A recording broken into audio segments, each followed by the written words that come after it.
구약성경 여호수아서 5장입니다. 우리 1절만 먼저 읽겠습니다.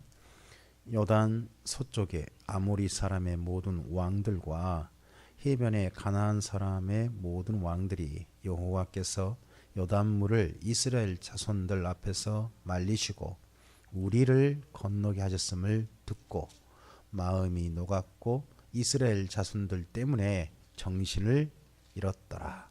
아멘. 요단강 건너편 사람들은 지난 시간 말씀드렸는데 요단물이 세게 흐르니까 이스라엘 민족이 건너올 거라고는 꿈에도 생각을 못했습니다. 평소 물이 아주 가늘게 흐를 때라면 충분히 건너오겠지만 물이 이렇게 세차게 흐르는데 그들이 어떻게 건너오리 해서 안심하고 있다가 심지어 여리고성 앞에 있는 들판도 점령당해 버렸어요. 그 들판에는 뭐가 심겨져 있다고요? 그때가 모맥 거둘 때라 그러죠. 그럼 들판은 전부 다 밭이요, 밭. 밭과 목축하는 그런 곳이거든요. 그럼 목축은 우리로 가져간다고 하지만 밭에 있는 곡식들은 가져갈 수 없잖아요. 또 그 들판엔 또 뭐도 있냐? 과수원도 있어요. 근데 그러면 이 모든 것들이 꿈에도 건너올 걸 생각 안 하니까 안심하고 거기를 뭐 그냥 그대로 잘 가고 있었던 거죠. 그랬는데 거기마저도 이스라엘 민족에게 점령당해 버렸습니다. 그러면 요단강을 건너왔을 뿐만 아니라 요단강이 뭘 확보했느냐? 소위 말해서 식량. 그 적과 싸울 때 중요한 게 식량이 보급이잖아요. 근데 식량 보급할 거가 완전히 확실히 점령한 거예요. 그러니까 모든 것이 자기들의 본래 생각했던 거 전혀 다르게 뜻밖의 요단강 건넜던 것 때문에 돼버려가지고 요단 서쪽에 있는 대표적인 사람을 이렇게 말합니다. 아모리 사람과 가나안 사람. 우리가 요단강 건너편 가나안 땅에 살고 있는 사람들을 가나안 7족속이라 그러거든요. 이때 정도에 7개의 족속이 살아요. 근데 그들 중에 가장 큰 힘을 가진 사람들이 누구였느냐가 보입니다. 대표가 아모리 사람, 또 하나가 가나안 사람. 이제 그러니까 심지어 땅도 가나안 땅이죠. 그러니까 가나안 땅이라는 말은요. 뭐 특별히 우리한테는 어떤 느낌이에요? 심지어 옛날에는요. 요단강 건너 가나안 땅 가리 그러면 우리가 아주 그 하나님이 준비하신 굉장히 좋은 땅 그렇게 생각되잖아요. 그게 아니라 가나안 땅이란 가나안 사람들이 사는 땅이란 소리입니다. 가나안 사람들, 가나안 족속이 여기 대표거든요. 그러니까 뭐 별로 사실 가나안이란 말은 별로 좋은 말은 아니에요. 어떤 한 민족이 대표인 거죠. 민족의 대표적인 말이고 지명이 뿐입니다. 자, 근데 이들이 건넜다는 것 때문에 마음이 녹았고 정신을 잃었다. 큰 충격을 받은 거죠. 저들을 심지어 그 강물이 말랐다는 것 때문에 강물은 사람이 말릴 수가 없잖아요. 저 위에. 그럼 이건 누가 도왔다? 그들의 신이 도왔다. 그러면 그들이 왜 도왔겠냐? 이 땅을 신이 그들과 함께하는 신이 이 땅을 그들한테 주려고 지금 땅을 다 말려버린 거 아니겠느냐 하는 것 때문에 크게 충격을 다 받은 겁니다. 받았을 때 정도에 이스라엘 민족이 바로 점령이 들어가느냐? 아닙니다. 그 다음을 우리 보겠습니다. 우리 2절부터 9절까지 함께 읽겠습니다. 그때에 여호와께서 여호수아에게 이르시되 너는 부싯돌로 칼을 만들어 이스라엘 자손들에게 다시 할례를 행하라 하시매 여호수아가 부싯돌로 칼을 만들어 할례 산에서 이스라엘 자손들에게 할례를 행하니라. 여호수아가 할례를 시행한 까닭은 이것이니 애굽에서 나온 모든 백성 중 남자 곧 모든 군사는 애굽에서 나온 후 광야 길에서 죽었는데 그 나온 백성은 다 할례를 받았으나 다만 애굽에서 광야 길에서 난 자는 할례를 받지 못하였습니다.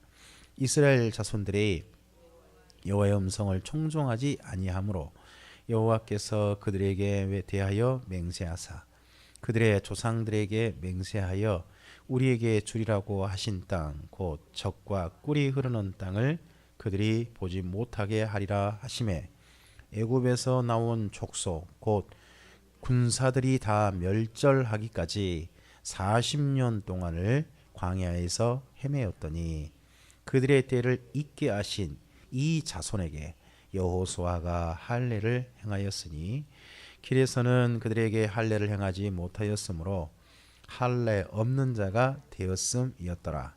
또 그 모든 백성에게 할례 행하기를 마침에 백성이 진중 각 초소에 머물며 낫기를 기다릴 때에 여호와께서 여호수아에게 이르시되 내가 오늘 애굽의 수치를 너희에게서 떠나게 가게 하였다 하셨으므로 그곳 이름을 오늘까지 길갈이라 하느니라 합니다. 자, 이제 여기에 길갈이라는 이름의 뜻이 나와 있습니다. 맨 그 9절에 길갈의 표시가 되어 있고 밑에 길갈의 뜻이 나와 있죠. 굴러간다. 그렇죠? 그러니까 모든 걸 굴려 보내버린 겁니다. 뭐를? 수치를. 과거에 창피한 게 그런 거 있지 않습니까? 그걸 굴려 보내버렸던 무슨 의식을 통해서? 할례. 할례라는 의식이 그래서 이스라엘 민족에게 가나안 땅 정복 전에 이 사람들을 구별하는 표시였습니다.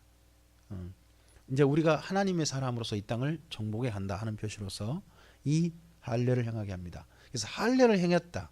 그래서 그곳 산 이름도 심지어 새롭게 이름을 붙인 거죠. 할례라고, 할례산이라고 그렇게 이름을 붙여 있습니다. 물론 그 산 이름에 대해서 밑에 조금은 그 표시가 좀 되어 있죠. 할례산. 그리고 또 나눠줘 보시면 거기 기브앗 하랄롯 이렇게 밑에 되어 있습니다. 그렇죠? 예.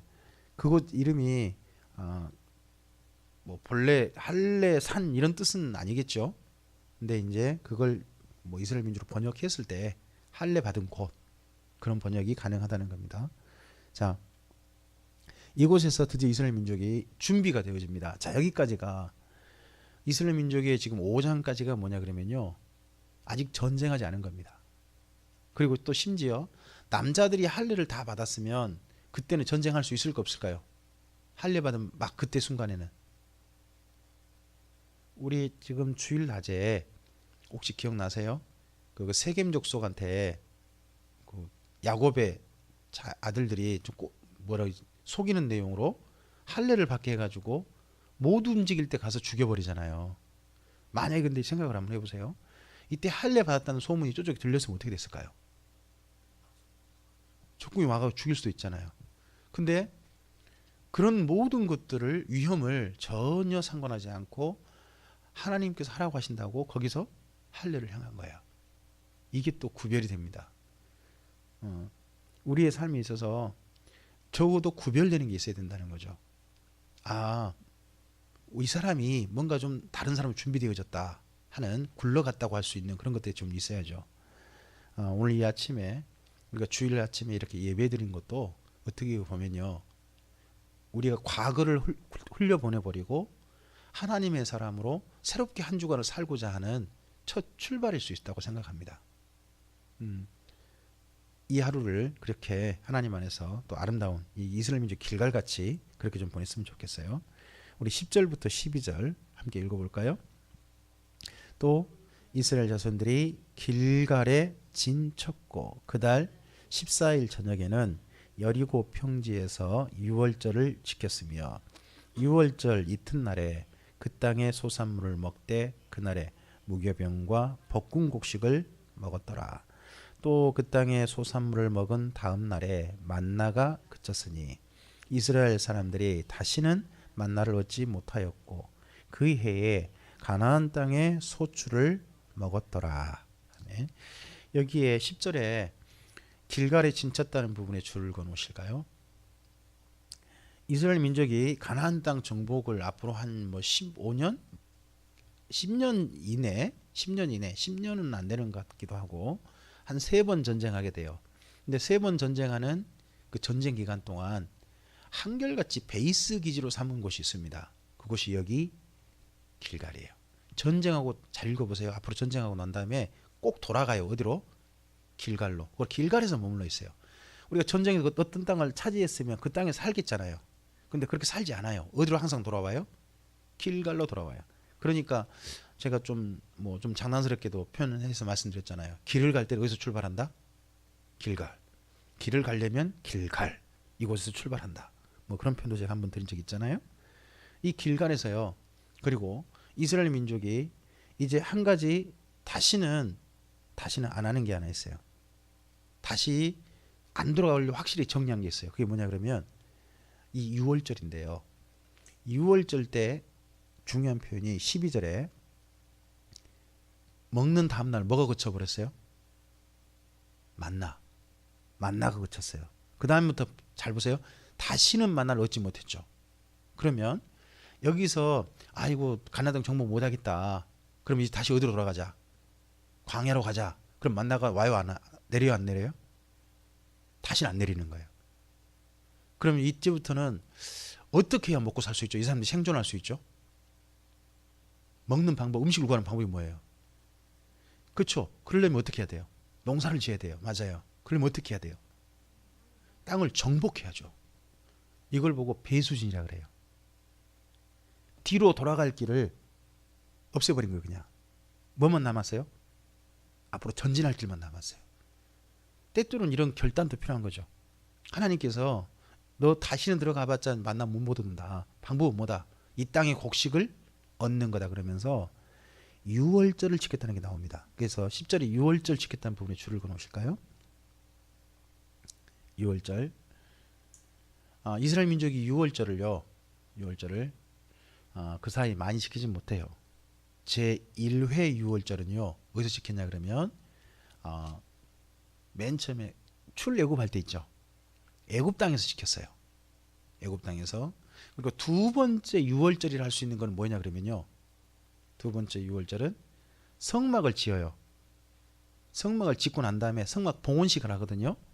그때 정도가 아마도 유월절 정도지 않느냐 그렇게 보는 분이 있어요. 근데 그거에 대해서는 별로 특별히 성경에 기록이 없으니까 이해하지 않아요. 근데 여기 유월절을 지켰다고 하는 정식 표현이 여기 나오는 거예요. 그러면 성경 편상 보면요. 두 번째 유월절이 여기 길갈에서 유월절이에요. 자, 두 유월절이 굉장한 의미가 있어요. 출애굽할 때 애굽 땅에서 유월절 하죠. 유월절 지키잖아요. 그럼 애굽 땅에서 유월절은 왜 지킨 거예요? 이제 노예 생활 청산하고 끝내고 출애굽하기 위해서 하나님께서 마지막 구별하신 날이 뭐예요? 그날이 첫 번째 유월절이었어요. 그럼 여기 길갈에서 유월절은요. 이제 가나안 땅 광야 생활 청산하고 어디를 정복하기 위한 가나안 땅 정복을 위한 새로운 출발이 뭐예요? 여기 두 번째 유월절인 거예요. 그리고 나중에 신약 성경에 가면 교회도 유월절이래요. 교회가 유월절로 새롭게 출발한대. 절기를 지키고 있대요. 그 보면 이렇게 돼 있어요. 유월절을 통해 가지고 유월절에는 그 먹는 빵, 이스라엘 민족의 빵이 있잖아요. 빵이 효모가 들어가지 않는 빵이에요. 그걸 보고 무교병이라 그래요. 효모가 들어가서 부풀린 빵을 보고 유교병 그러고 들어가지 않는 빵을 보고 무교병 그러는데 무교병을 먹거든요. 그러니까 효모가 안 들어갔다는 것은 거기에 뭐예요? 발효시키는 거잖아요. 발효시킨다는 걸 다른 말로 해볼까요? 그건요. 곡식을 변질시키는 거예요. 조금 다르게 화학적으로 다르게 만드는 거잖아요. 성분이. 근데 그런 것들을 이때까지 있었던 그 누룩, 효모를 다른 말로 누룩이라고 그러잖아요. 누룩 있는 떡을 버려버리고 누룩 없는 거룩한 삶으로 주합해 절기를 지킨다 이렇게 돼 있어요. 유월절 양이 예수님 되셨으니까 우리의 응답은 뭐다? 우리의 응답은 이제 정결한 삶으로서 주합해 응답하는 것이 유월절 지킴이다라고 신약성경 또 이야기해요. 그 이야기가 고린도전서 5장에 나와요. 자, 그 이야기 속에 보면 또 신약성경에 교회에게 주신 새로운 출발이 보여져요. 그건 뭐예요? 예수님으로 말미암아 과거를 청산하고요. 이제 새로운 삶으로 거룩한 삶으로 출발하는 게 뭐예요? 교회의 유월절인 거예요. 자, 세 가지 유월절이 전부 다 특별한 특징이 있죠. 과거를 청산하고 새로운 출발을 하는 거예요. 애굽의 종살이 생활을 청산하고 그리고 자유를 구해서 광야로 나가는 것이 뭐예요? 첫 번째 유월절이잖아요. 그리고 두 번째 유월절인 여기 여호수아 유월절은 뭐예요? 광야 생활을 청산하고 가나안 땅 정복을 시작하는 거예요. 정복 전쟁의 첫 출발이 되죠.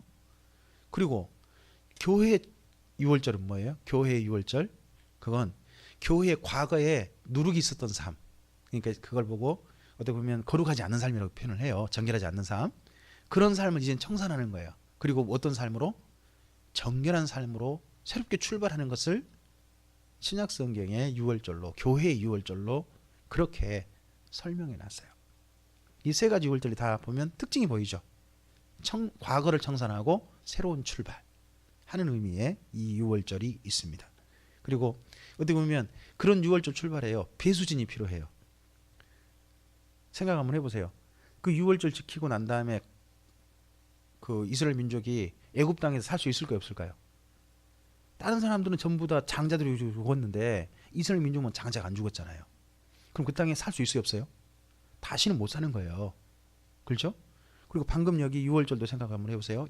여호수아 유월절도 광야에서 그동안 40년 동안이나 만나를 먹었잖아요. 근데 이 유월절 후에는 뭐가 안 내려요? 만나가 안 내려요.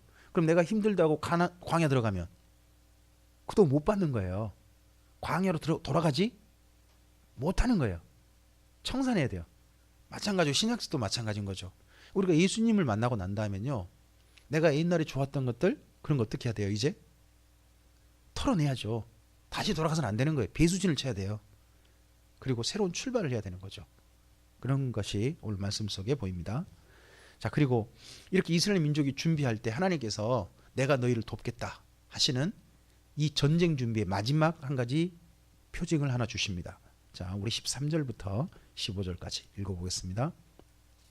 여호수아가 여리고에 가까이 이르렀을 때에 눈을 들어본즉 한 사람이 칼을 빼어 손에 들고 마주 서 있는지라.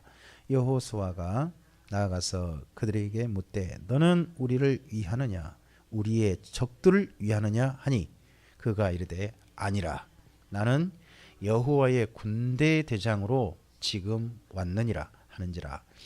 여호수아가 얼굴을 땅에 대고 엎드려 절하고 그에게 이르되 내 주여 종에게 무슨 말씀을 하려 하시나이까. 여호와의 군대 대장이 여호수아에게 이르되 내 발에서 신을 벗으라 내가 선 곳은 거룩하니라 하니 여호수아가 그대로 행하니라. 아멘. 하나님께서요 이스라엘 민족에게 이 길갈에서 이러한 유월절을 지키고 할례를 받고 그리고 준비하고 있는 동안 내가 너희와 함께 가나안 땅 정복을 도와줄게 하는 사인으로 뭘 보여주냐 그러면요 천사를 보게 하는 거예요. 천사, 여호와의 군대 대장이라고 하는 이 천사가 한 무리들이 한 사람이 몇 명 아니에요. 한 명이 칼을 빼들고 서 있는 거예요. 근데 그가 누구예요? 천사예요. 그냥 사람인 줄 알았더니. 그러면서 이스라엘 민족에게 뭘 해요? 내가 너희와 함께 할게라고 하는 용기를 불어넣어 주는 거죠. 자, 방금 여기 5장 첫머리하고 5장 끝이요 똑같이 심리전이에요. 자, 보세요. 가나안 땅 정복을 해야 되잖아요. 근데 정복해야 될 그 땅에 살고 있는 사람들은 마음이 어떻게 됐어요? 1절에서 충격을 얻어버렸죠. 그렇죠? 그리고 이스라엘 민족의 13절 14절에서 이제 정복해야 될 이스라엘 민족에게 어떤 마음을 주세요? 용기와 이루와 응원, 이걸 허락하시죠. 이렇게 해서 출발하게 합니다. 그러면요 원래 누군가 둘이 맞붙을 땐요 마음 상태에 따라 달라지거든요. 그죠? 소위 말해서 저 앞에 있는 사람한테 우리 저 젊은 사람들 말로 쫄아버리면 어떻게 되는 거예요? 내 실력 발휘 못하는 거죠. 그죠? 근데 자기가 용기 백배하고요 저 사람 내가 이길 수 있어 라고 하는 마음 갖고 가면요 힘이 좀 약하다 할지라도 해볼 수 있는 것도 있어요. 그래서 하나님께서 또 이렇게 준비를 해주시는 거죠. 그쪽에 있는 사람들은 마음들은 어떻게 되게 하고 충격받게 만들고 그리고 이스라엘 민족은 용기 백배하게 만들고 이런 것들을 통해서 전쟁 준비가 완료되어집니다. 이렇게 나가는 거예요. 때때로 우리가 어떤 일을 할 때요 하나님의 응원이 필요할 때가 있어요. 하나님의 응원. 그죠? 근데 그 응원이요 오늘 천사지만 그 천사가 13절에 보시면 사람이라니까요. 한 사람. 그렇게 돼 있죠. 그럼 천사가 누구 모습으로 나온 거예요? 사람으로 오는 거예요. 물론 이 천사는 이 땅에 사는 사람들은 아니겠죠. 사람의 모양으로 나타난 하나님이 보내신 천사겠죠. 근데 또 다르게 생각해 보면 이 땅에서 하나님의 심부름꾼을, 이제 이 천사를 다른 말로 할 때 하나님의 심부름꾼이라는 표현이거든요. 원래 표현이. 근데 하나님의 심부름꾼으로 보내는 게 하나님 곁에 있는 천사들만 그렇게 심부름꾼으로 보냄받은 건 아니에요. 우리가 하나님의 일들을 하고자 할 때 우리 곁에서 하나님의 일을 하려는 우리에게 하나님께서 내가 너를 도울게 하고 심부름꾼 보내시는데, 그들이요 우리 사랑하는 사람들일 수 있어요. 우리가 하나님의 심부름 맡은, 하나님께서 용기를 좀 주고 격려하고 그러도록 하기 위해서 나를 보내시면 내가 뭐가 되는 거예요? 내가 하나님의 심부름꾼이 되잖아요. 내가 하나님의 심부름꾼이 됐을 때 하나님의 심부름꾼이 됐다는 표현을 여기 표현을 하면 하나님의 심부름꾼이니까 하늘의 심부름꾼이란 말이거든요. 하늘이 천이고 심부름꾼이란 말이 사자예요. 사자. 그러니까 천사가 되는 거예요. 그래서 우리도 누군가에게 하나님의 일을 부여받아서, 누군가에게 위로와 용기와 응원을 위해서 그런 일을 부여받아서 그 사람 곁에 가서 손잡아주고 그를 응원하면 내가 뭐가 되는 거예요? 하나님의 천사가 되는 거예요. 그러면 이 시대 속에서 우리 어떤 일들도요, 우리가 어떤 해간 일들 속에 누군가의 격려가 하나님께서 주시는 표징일 수도 있어요. 자, 뿐만 아니라 우리가 누군가에게 해주는 응원이 있죠.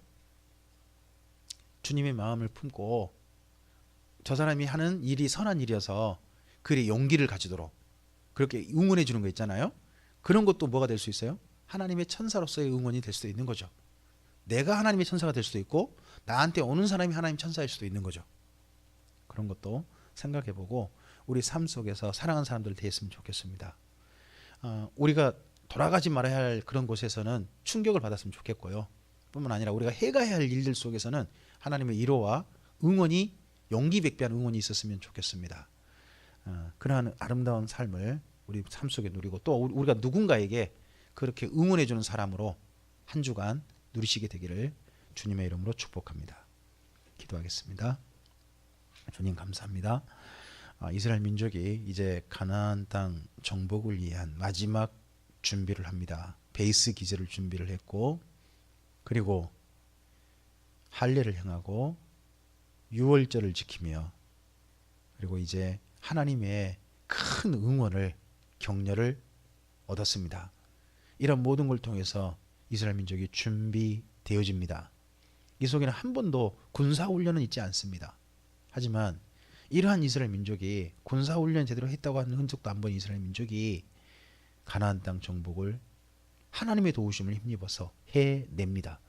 주님, 우리의 삶 속에 있어서도 하나님의 사람으로서 준비되어지고 또한 하나님의 응원이 있으시다면 우리도 해내게 될 줄 믿습니다. 우리가 해가야 할 일들, 우리가 바르게 실천해야 될 모든 삶의 영역들 속에 이러하신 하나님의 도우심을 허락해 주시옵소서. 우리의 삶을 주님께 의탁드리오며 예수님 이름으로 기도합니다. 아멘.